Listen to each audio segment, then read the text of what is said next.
이렇게 얼굴을 뵈니까 연로하신 우리 장로님 권사님들은 매일 성경이 마르고 닳도록 읽으시는 분도 계실 것 같아요. 그런데 직분을 이렇게 하다 보면 그렇게 말씀을 사랑하고 묵상하고 그게 꿀송이처럼 달고 능력 있다는 걸 아는 직분자들도 계신데요. 안 그런 분들도 계시고요. 열심히 하다 보면 정신없이 하다 보면 그냥 기계적으로 하는 수도 있어요. 그리고 이 직분을 감당하기 위해서 내가 부딪히는 시험이나 여러 가지 문제들을 이 말씀으로 풀지 못하고 그저 인간적인 생각대로 서로 함께 그렇게 풀어갈 수도 있어요. 그렇게 하면 일을 많이 해도 하나님이 기뻐하시는 일이나 열매는 되지 않겠죠. 무엇보다도 지치는 경우가 많이 있어요. 우리 신학생들을 보면 그 신학교에서 공부도 열심히 이렇게 하는데 보통 사역을 하거든요. 교회에서 이렇게 파트타임으로 사역을 하는데 한국 교회는 파트타임이라고 해도 파트타임이 없어요. 그냥 풀타임이에요. 어떻게 한 영혼을 파트로 책임을 집니까? 늘 기도하고 늘 신경을 쓰고 뭐 이렇게 하는 건데 그거를 하다 보면 전도사님들이 지쳐요. 그리고 나중에는 그냥 거의 기계적으로 해요. 부끄러운 얘기인데 정말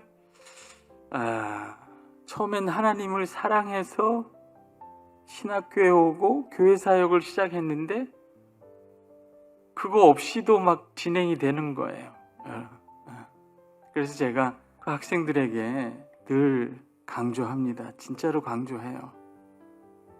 여러분, 하나님의 사랑으로 그 사랑이 내 안에 담겨서 그 사랑이 흘러가지 않는 사역은 열매가 없어요.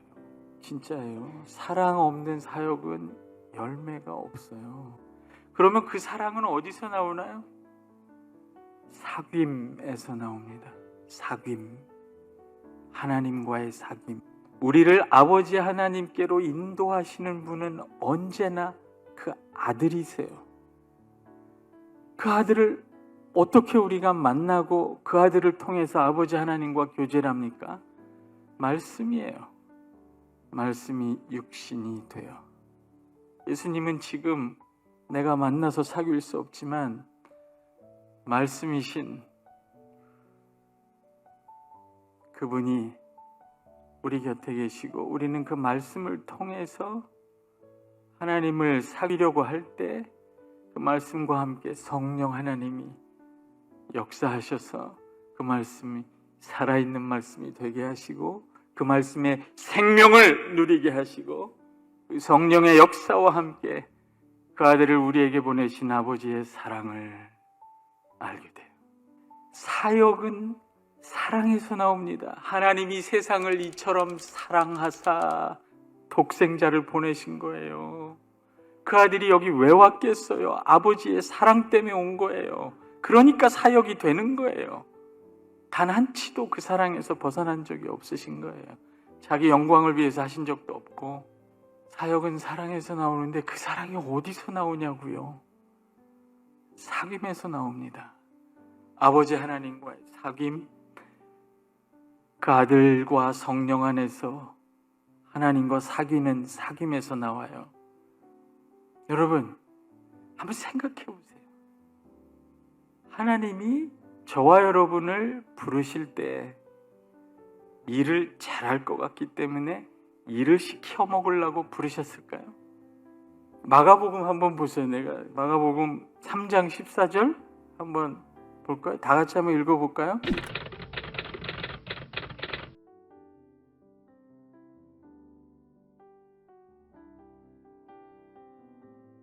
이에 12를 세우셨으니 이는 자기와 함께 있게 하시고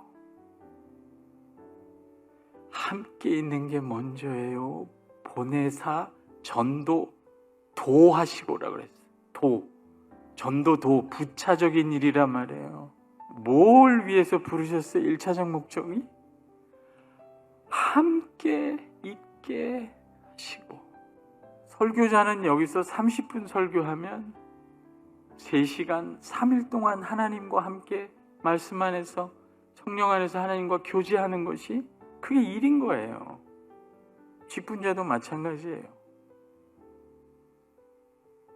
교회에 일하러 오는 게 아니라 일주일 내내 그분과 함께 있는 복을 누리다가 교회 와서 그냥 잠깐 일하고 가는 거죠. 함께 있게 하시고, 이 하나님 마음이 느껴져요. 여러분은 내가 일평생 하나님이 나를 베껴 먹으려시나 보다, 그런 생각을 하셨어요? 그 오해를 버리세요. 여러분, 집사님이 되고 직분자가 돼서 교회 일을 맡으면 고민이 생겨요? 안 생겨요? 부딪힐 일이 생겨요? 안 생겨요? 희생해야 될 일이 생겨요? 안 생겨요? 고민이 돼요? 안 돼요? 그럼 그걸 누구한테 가서 따지고 물어요? 같이 있자는 거예요. 같이 있자는 거예요. 있으면 누가 좋아져요? 내가 복을 받아요, 여러분. 오병이어 사건을 한번 보세요, 여러분. 다 예수님 말씀을 들으러 몰려갔는데 먹을 게 없어요. 그래서 떡 2개 하고 물고기 5마리가 있는데 제자들한테 일을 시킨 거예요. 이걸 갖다가 주라고. 그럼 불평을 하겠죠. 왜 나는 일을 시키나. 그런데요, 결과는 어떻게 됐냐면 저 멀리서 예수님을 보고 그 물고기하고 떡을 먹은 사람은 예수님 만나서 뭐 먹고 간 거예요? 물고기하고 떡 먹고 간 거예요. 예수 믿고 복 받은 그것도 좋은 건데 물고기하고 떡 먹고 간 거예요. 제자들은. 보세요. 예수님이 그거를 축사하고 나눠주려 하니까 이게, 이분이 창조주구나. 이분이 죽은 자를 살리는 분이구나. 이분이 하나님이시구나. 생명의 주요. 내가 만난 이분이 하나님이시구나. 그걸 알게 된 거예요. 그러니까 하나님이 우리에게 직분자로 부르신 것은 우리를 부려서 뭘 이루려고 하시는 게 아니라 저와 여러분을 한량없이 복 주시기 위함입니다. 내가 온 것은 양으로 생명을 얻게 하고 그뿐 아니라 더 풍성히 얻게 하려 함이라. 그 풍성히 얻는 과정이 나를 부르신 그분을 사귀는 과정이에요. 사귐에서 사랑이 나오고 사랑에서 사역이 나온다. 사역은 어디서 나와요? 열매 맺는 사역은 사랑에서 나오는 거예요. 사랑은 어디서 나와요? 내 사랑으로 사랑하는 게 아니에요. 하나님의 사랑 안에 거하는 거예요. 그걸 어떻게 거해요? 아버지께 이르는 길은 언제나 그 아들이고 하나님과 교제하는 방식은 언제나 하나님의 말씀이에요. 그 말씀이 성령 안에서 우리에게 생명이 됩니다. 이게 직분자만이 아니라 사실은 모든 성도가 영적 생명을 받았을 때 거기에 있는 아주 근본적인 원리예요. 예수를 믿었다는 것은 교회 나온다, 집사가 됐다, 직분을 받았다, 죽으면 천당 간다, 복 받는다, 성령님이 내 안에 거하신다, 예수님이 내 안에 거하신다. 여러 가지로 표현할 수 있지만 이렇게도 표현할 수 있습니다. 야고보서 1장 한번 보세요.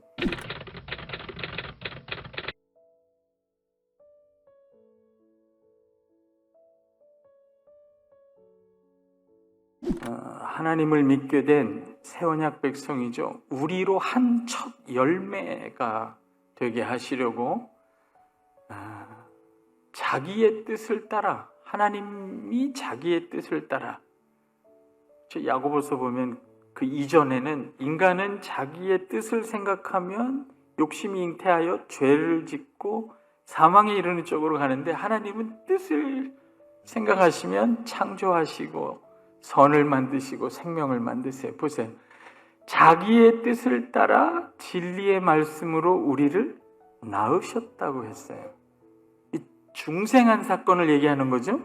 하나님이 진리의 말씀, 복음으로, 진리의 말씀으로 저와 여러분을 낳으셔서 우리 안에 거듭난 생명이 있게 된 거죠.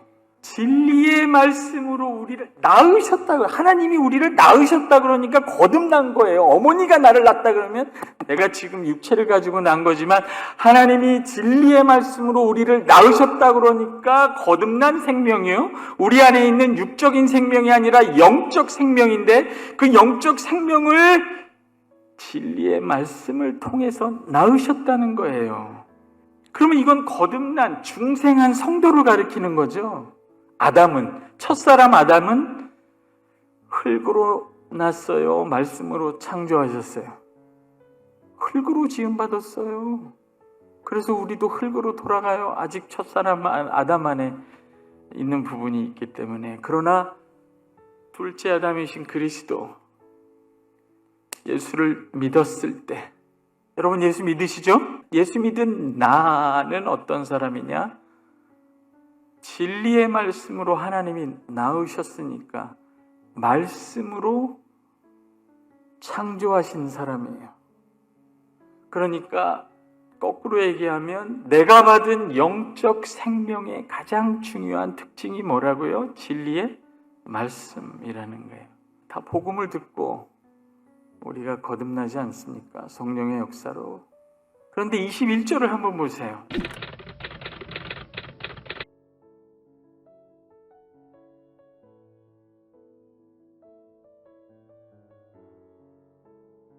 이거는 하나님이 진리의 말씀으로 우리를 낳으신, 거듭나게 하신 결과로 거듭난 내 심령 안에 이루어진 결과를 얘기해요. 그럼 여러분은 거듭나셨는데 거듭난 여러분의 심령 안에 무엇이 심겨 있다고요? 그걸 명확히 알아야 돼요. 말씀이 심겨 있다는 거예요. 근데 그 말씀이 특징이 뭐예요? 너희 영혼을 능히 구원할 바. 여러분의 영혼을 누가 구원합니까? 여러분의 영혼을, 나의 영혼을 구원할 능력이 있는 것이 무엇이에요?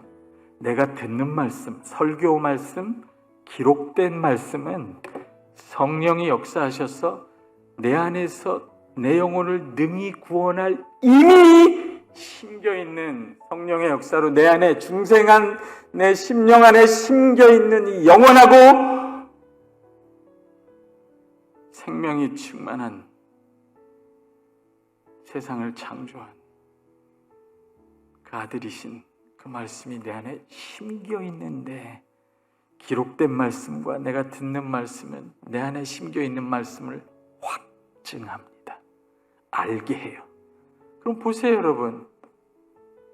기쁜 자이면서도 더러운 것과 넘치는 악에 휘말리기 쉬운데 그걸 어떻게 내버립니까? 내 안에 있는 모든 더러운 것과 넘치는 악을 나는 어떻게 벗어버릴까요? 말씀이 있어요. 말씀이 깨끗합니다. 그 깨끗한 말씀, 거룩한 말씀이 하늘로부터 오니까 깨끗하죠. 그 말씀이 여러분 안에 심겨 있어요. 그러니까 더러운 것이 들어오면 갈등할 수밖에 없는 거예요. 그럼 가만히 놀아도 돼요? 온유함으로 받으라. 마치 씨앗이 심긴 화분에 물을 주는 것처럼 그 말씀에 거룩하고 살아있고 영원한 생명을 계속 성장시키는 거죠. 창조의 말씀, 죽은 자를 살리시는 말씀, 태초부터 있는 생명의 말씀이 심겨있지 않다면 방법이 없어요. 심겨있다면 온유함으로 받으라. 그러면 그 말씀에 거룩한 능력과 생명과 영원한 사랑의 능력이 내 심령을 채우게 되죠. 그걸 묵상이라고 합니다. 묵상. 한번 베드로전서 한번 보세요. 23절부터 25절인데 다 같이 읽습니다. 시작.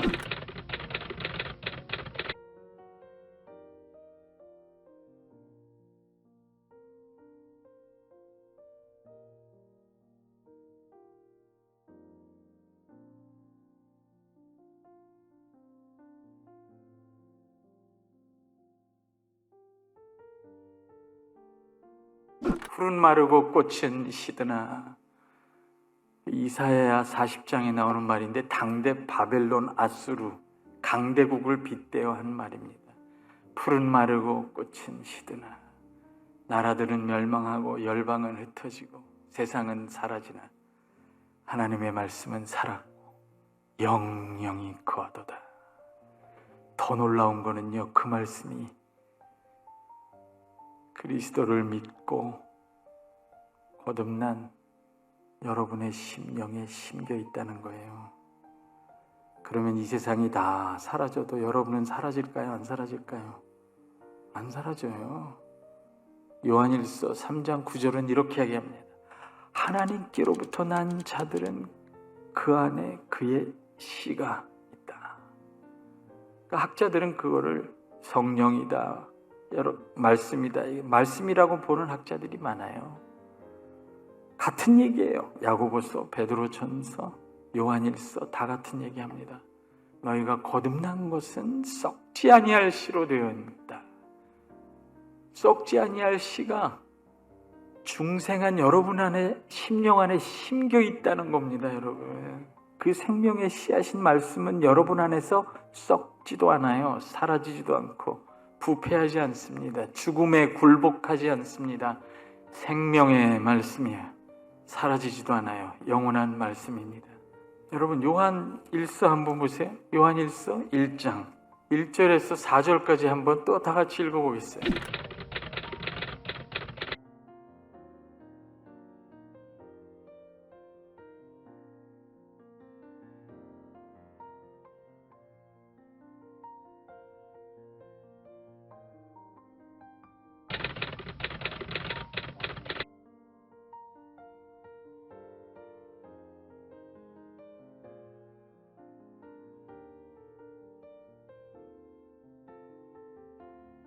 기쁨이 어디서 나와요? 사귐에서 나오죠. 사귐에서 나와요.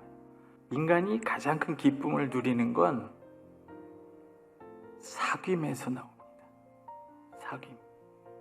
그럼 가장 큰 기쁨은 아버지와 아들과 삼위 하나님 안에서 성도들과 사귀는 기쁨이 가장 크죠. 그게 에덴 동산이에요. 에덴의 뜻이 뭐예요? 기쁨이에요. 거기는 하나님이 사람과 막힘없이 사귀었어요. 그 사귐이 어떻게 일어났어요? 어떻게 가능했어요? 2절 보세요. 이 생명이 나타난 거죠. 나타나서 이 코이노니아를 만든 거예요. 사귐을. 그래서 말로 닿을 수 없는 충만한 기쁨을 누리게 된 거예요. 태초부터 있는 생명. 여러분, 예수 그리스도의 복음은 그렇게 작은 게 아닙니다. 예수 믿고 세상에서 복받고 잘 되는 정도가 아니에요. 태초부터 있는 생명의 말씀에 관하여 이 말씀이 나타나서 그 말씀을 믿는 자를 통해서 성령과 함께 그 말씀이신 아들을 보내신 아버지의 사랑 안에서 교제가 생기고 거기에 말할 수 없는 충만한 기쁨이 있다는 거죠. 그게 교회인데, 여러분, 그냥 내가 예수 믿는 거가 그냥 별거 아니라고 생각하시고 그냥 교회에 충성하고 뭐 이렇게 하다 보면 어쩌면 천당 갈지도 몰라, 그리고 그렇게 사역하는 이 정도가 아니에요. 예수 믿는다는 건 기가 막힌 거예요. 태초부터 있는 생명의 말씀이라고 하잖아요. 지금 태초가 뭐예요? 세상이 창조되기 전부터 있는 말씀이에요. 우리가 늘 고통스러워하고 고민이 많은 이 세상 따위보다 이 세상이 창조되기 전부터 있었던 말씀이에요. 예수 믿는다는 건요, 세상에도 뭘 얻어도 영광이 되지 않아요. 뭘 잃어도 아무것도 잃은 게 없어요. 물론 잃으면 눈물이 나겠죠. 영광을 얻으면, 세상에서 영광을 얻으면 우쭐해서 자랑하고 싶겠죠. 교회 와서. 여러분 안에 있는, 심겨 있는 이 말씀은 이 세상이 창조되기 전부터 있던 생명의 말씀입니다. 태초부터 있는 생명의 말씀이라 할 때 이 말씀 안에 있는 이 생명은 세상 안에 있는 생명이 아니잖아요. 세상 이전부터 있던 생명이에요. 그리고 죽음을 이긴 부활 생명, 영원한 생명이에요. 세상 이전에도 있었고 세상 끝에도 있는 생명이에요. 그 생명의 말씀이 여러분의 심령 안에 심겨 있어요. 근데 왜 그것이 나에게, 그 생명이 나에게 능력이 되지 않느냐? 이거 보세요. 요한일서 5장 13절을 보세요. 요한일서 5장 13절 다 같이 한번 읽어봅시다.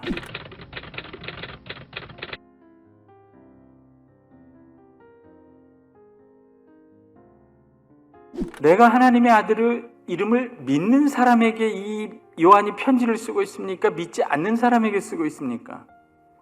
믿는 우리한테 쓰고 있는 거예요. 왜? 하나님의 아들의 이름을 믿는 너희에게 이것을 써야 될 필요가 있는 것은, 이 써서 이걸 알게 해야 될 필요가 있는 이유는 뭐냐면, 너희로 하여금 너희에게 영생을 얻게 하려 함이라. 이렇게 돼 있어요? 이미 있어요.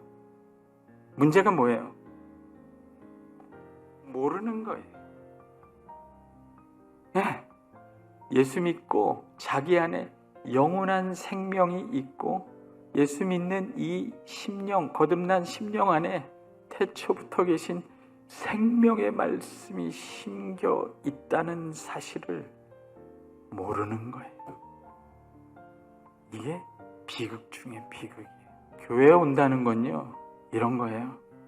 여기 와서 일을 하기 전에 이렇게 여러분 안에 태초부터 있는 생명의 말씀을 주신 분을 알아가며 그분이 우리에게 뭘 주셨는지를 헤아려 보는 거예요. 그게 기가 막힌 일이에요. 모르고 살잖아요. 그러면 세상이 제일 무서운 게 돼요. 두려운 게 되고 세상이 제일 부러운 게 돼요.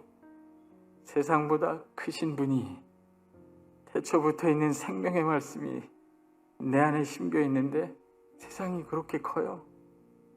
모르니까 그렇게 되죠. 알게 하려 함이라. 아는 게 뭐예요? 사람을 어떻게 하면 알게 되나요? 사귀면 알죠. 이것도 사귐이에요. 그러니까 요한이 그렇게 사귐을 얘기해요.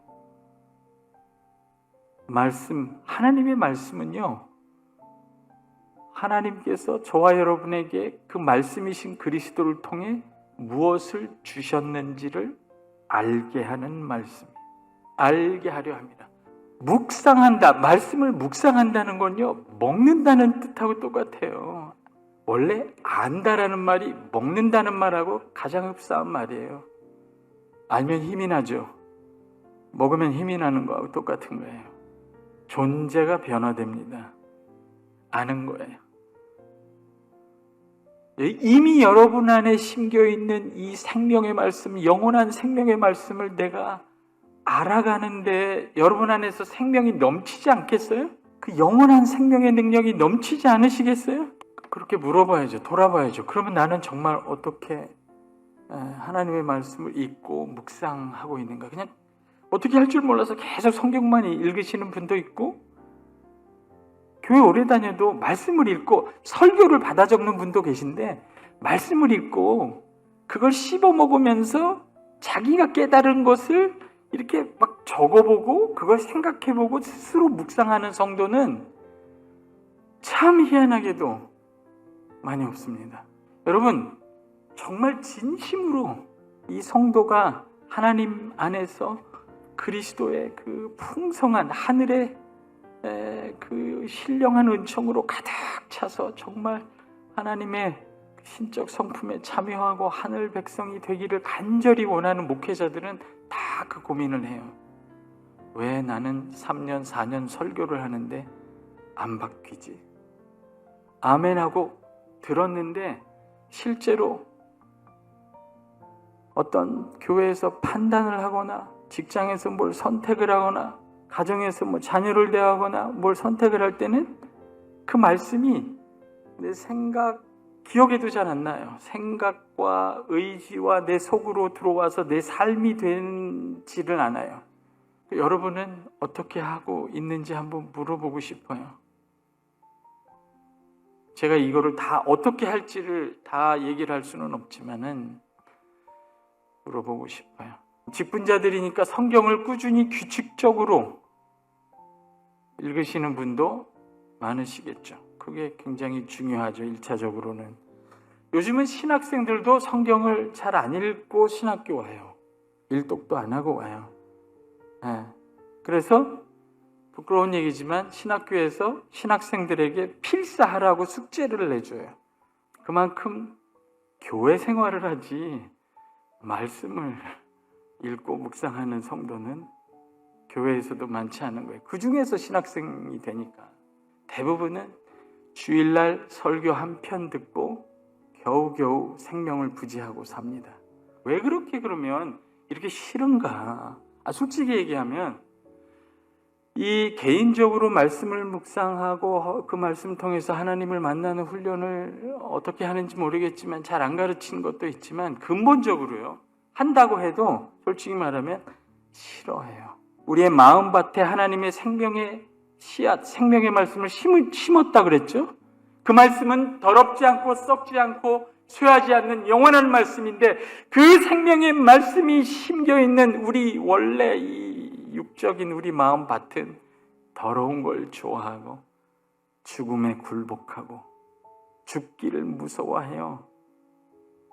불의를 눈 감고 약한 사람이 짓밟혀도 죽기를 무서워하니까 그걸 넘어가고 허무한 걸 그렇게 따라갑니다. 거기에는 이런 게 있어요. 사실은 하나님 없이도 나 혼자 살 수 있다. 심지어 하나님 도움 없이, 하나님의 말씀 없이, 하나님 말씀을 먹지 않고도 난 신앙생활 할 수 있다. 그래서 최소한만 먹는 거죠. 그런 마음이 있어요. 제가 예수 믿고 나서 대학부에서 막 제자훈련하고 뜨거워져갖고 신학교를 딱 갔는데 그때 성경을 열심히 읽었는데 청년부 때 읽었어요. 요한복음 15장을 읽었는데 5절에 그 말씀이 너희는 나를 떠나서는 아무것도 할 수 없느니라. 저는 기분이 나쁘더라고요. 아멘인데 은혜를 한참 받는 때도 그게 욱 하는 거예요. 여러분 시편을 읽으면 다 그 얘기야. 여호와는 나의 방패요 산성이요 생명이요 영광이요 의요. 나는 뭐예요? 아무것도 아니에요. 하나님이 나의 모든 것이 되는 거예요. 그게 의존적 존재의 가장 아름다운 인간의 아름다운 모습인데 그게 우리한테 멀어 보여요. 하나님의 이름이 하나님이 자기 자신을 표현할 야훼라고 여호와 나는 스스로 있는 자다. 인간하고 구별짓는 거야. 인간은 스스로 있지 못해요. 어떻게 인간이 자기 혼자 삽니까? 그게 죄예요. 죄. 그렇게 느끼는 것 자체가. 인간은 혼자 그렇게 못 살거든요. 의존적인 존재예요.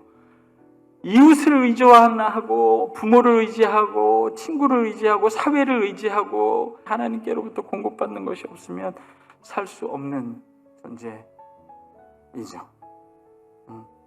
근데 그렇게 생각하는 것이 우리로 하여금 말씀 묵상을 멀리하게 만든다는 거예요. 이 말씀 묵상이 정말 왜 중요한가를 저는 학생들 상담하다가 깨달았어요. 그리고 나중에 성경을 보니까 이게 맞더라고. 간단하게 얘기해 볼게요. 제가 상담을 정말 많이 했습니다. 우리 청년들. 학교 온 지 15년 됐는데 정말 많이 했어요. 한 번은 목양관이라고 제가 가르치는 신학 가르치는 그 건물 앞을 지나가는데 신학과 2학년이 기타를 메고 돌아다니 항상 내가 지나갈 때마다 나를 쳐다봐요. 할 말이 있는 거죠. 그래서 물어봤어요. 그냥 참다 못해서 왜 그러니? 그랬더니 첫 마디가 죽고 싶어요. 신학생이 죽고 싶대요. 물어봤어요. 1시간 반 동안 얘기하니까 아버지가 어렸을 때 그렇게 때렸대요. 육체적으로 때린 거는 그냥 잊어버릴 수도 있고 상처가 있겠지만 그건 되는데 말로 그 아들한테 너는 왜 태어났니? 나 같으면 죽겠다. 학교 그만둬라. 왜 사니? 그 말들이 여기에 박힌 거예요. 아까 야고보서 1장 21절에 이렇게 돼 있어요. 능히 너희를 구원할 말씀이 너희 마음에 심겼다고 그랬죠. 마음에 말씀이 심겼다고 그랬죠. 마음에 이 생명의 말씀이 심겨 있어요. 그게 여러분이에요. 근데 보통 사람들 마음속에 거짓말이 심겨 있어요. 제가 발견한 게 그거예요. 거짓말. 그 말들이요, 우리의 마음 가장 밑바닥에 심겨 있습니다. 보통 학생들이 상담을 하면요, 상담사, 전문 상담가들은 그들의 감정에 동조해주고 같이 울어주는 상담가가 최고예요. 그 다음에 우울증 약도 주고 감정을 달래주고 약을 주고. 근데 저는 전문 상담가는 아니니까 물론 그것도 하지만, 약은 줄 수 없지만 감정에 공감은 하지만 결국은 저는 말씀을 줘요. 근데 낫더라고요. 그 학생, 신학생, 죽고 싶다는 학생한테 너 로마서를 처음부터 읽어라. 신학생이니까. 읽고 나서 하나님이 읽으면서 하나님이 널 사랑한다고 느껴지는 본문은 다 밑줄을 거라. 너한테 네가 느껴지는 본문은 그거 따로 적어라. 그리고 그거를 암송하라고 그랬어요. 여러분, 이게 중요해요. 암송하는 게. 그 아버지의 말, 너는 왜 태어났니라는 말이 머릿속에서 생각나기 전에 그리스도 안에서 하나님의 사랑을 끄는 자는 아무도 없으리라는 로마서 말씀이 떠올라야 돼요. 그래서 그 학생한테 그걸 해보라고 그랬어요. 2달 동안. 그리고 내가 한 이야기를 다 노트에 적어서 생각날 때마다, 우울할 때마다, 죽고 싶다는 생각이 들 때마다 그걸 다 읽고 하나님의 말씀을 암송하는 거예요. 죽고 싶다는 생각이 들어오기 전에 그 말씀이 그 생각을 막는 거예요. 여러분, 생각이 들어오면요, 감정을 지배해요. 그 감정은 의지를 지배하고 의지는 행동을 지배합니다. 이 생각, 내 생각을 움직이는 그 밑바닥에는 세상에 마귀의 거짓말이 있습니다. 인간을 파괴하는 사건이 있어요.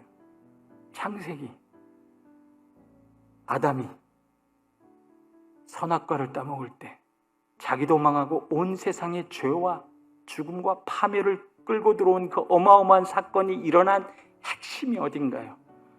하나님의 말씀을 먹지 않고 마귀의 거짓말을 먹은 거예요. 생각이 이렇게 하면 내가 하나님과 같이 되겠구나. 마귀의 거짓말을 생각하시든가 하나님의 말씀을 생각하든가 둘 중에 하나예요. 생각이 전쟁터예요. 그러니까 말씀을 묵상하라는 거예요. 설교 듣다가 성경을 읽다가 나한테 와닿는 말씀은 내가 만나는 말씀이에요. 내가 하나님을 만나는, 다 다르게 만날 수 있어요. 한 분을. 그 말씀이 나한테만 와닿는 거예요. 그거를 그냥 스치지 말고 아멘이라고 하지 말고 밑줄을 긋고 적어놓고 종이에다 적어놓고 운전하면서 외워요. 운전하면서 무슨 생각하세요? 설거지하면서 암송하세요. 묵상하세요. 이게 뭔가. 어떤 학생 이 설교 이거 성경 해석 페이퍼 써오라니까 아버지. 그 아버지 한 단어 가지고 20페이지를 썼더라고. 물어보니까 아버지가 어렸을 때 돌아가셨어요. 하나님이 진짜 아버지. 내가 A+ 줬어요. 지식이 아니에요. 하나님은 말씀으로 여러분을 만나러 오세요. 그 말씀을 붙잡으세요. 먹으세요. 묵상하세요. 생각을 다스리세요. 기분이 좋아집니다. 일하고 싶어집니다. 여호와의 율법을 주야로 묵상하는 자는 복이 있나니 저는 시냇가에 심은 나무가 시절을 쫓아 과실을 맺은 것 같다. 그 시냇가가 어디 있는 줄 아세요? 그 시냇가에 심은 나무, 과실을 맺는, 말씀을 묵상함으로 과실을 맺는 그 나무가 뿌리 내린 시냇가가 어디냐면 요한계시록 22장에 있는 하나님의 보좌 앞에 흐르는 생명수의 강의 뿌리를 내린 나무예요. 왜냐하면 하나님의 말씀도 거기로부터 온 것이기 때문이죠. 여러분, 말씀을 묵상하면 여러분은 지금도 하나님 보좌 앞에 흐르는 생명수 강가에 뿌리를 내리는 엄청난 하늘의 생명의 열매를 맺는 나무가 됩니다. 열매 많은 나무, 그 생명을 받고 더 풍성히 누리는 여러분 되시기를 주의 이름으로 축복합니다. 사귐을 통해서 하나님의 사랑을 흘려보내는 사역을 기쁘게 즐겁게 감당하는 여러분 되시기를 주의 이름으로 축복합니다.